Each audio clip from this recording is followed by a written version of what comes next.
कल हमारा लंच हुई तो पड़ा ना हो, लेकिन नया गीत देख भाई बड़का भैया के आकाश जोशी बड़का भैया के चैनल पे पड़ी और आप सबके सुनने के मिली, लेकिन कल नहीं रहुआ पलटूपुर म्यूजिक वाले चैनल पे ये गीत पड़ी बाबू कि जहिया से आ गइलू कि हमारी मैया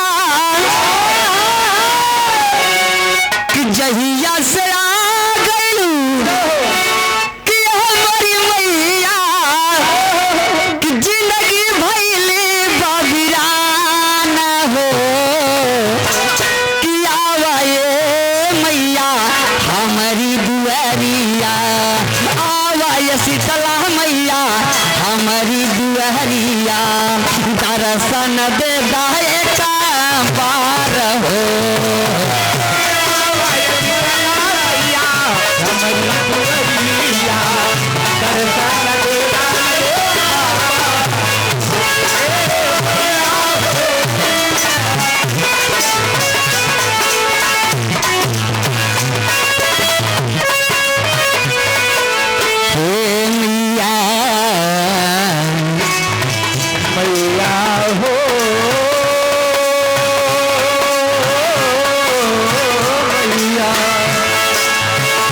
चरा के कोरावा में हम का खलई तो चरा के कोरावा में हम का खलई तू चरा के कोरावा में हम का खलई सुनील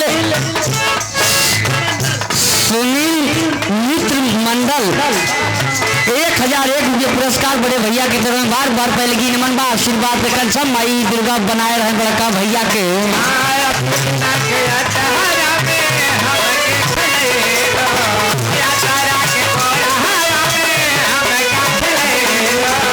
बेटा तू कह के माई हम का बोलई तो बेटा के माई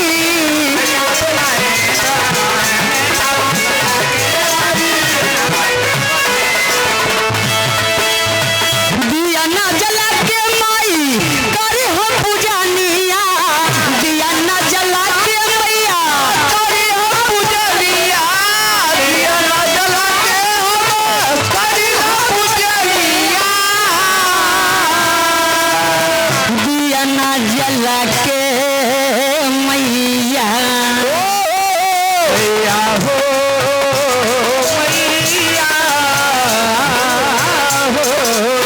दिया ना जला के माई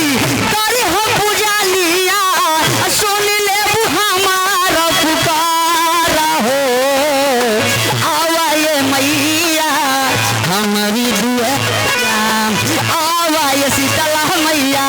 हमारी दुआरिया दर्शन दे दाए का बार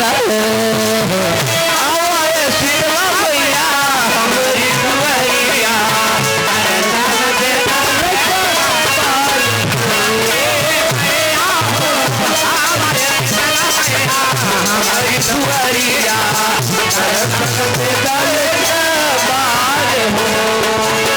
आज भरया चारा में हम का खलाई तो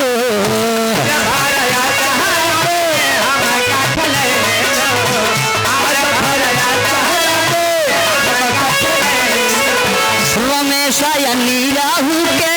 कैसे भुलाई वो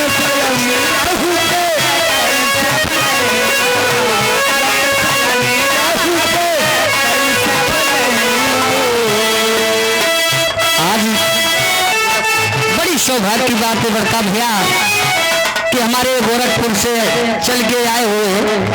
कि दरोगा साहब बड़का भैया माई जी का पचरा गीत सुनने के खातिर आज भरया चेहरा में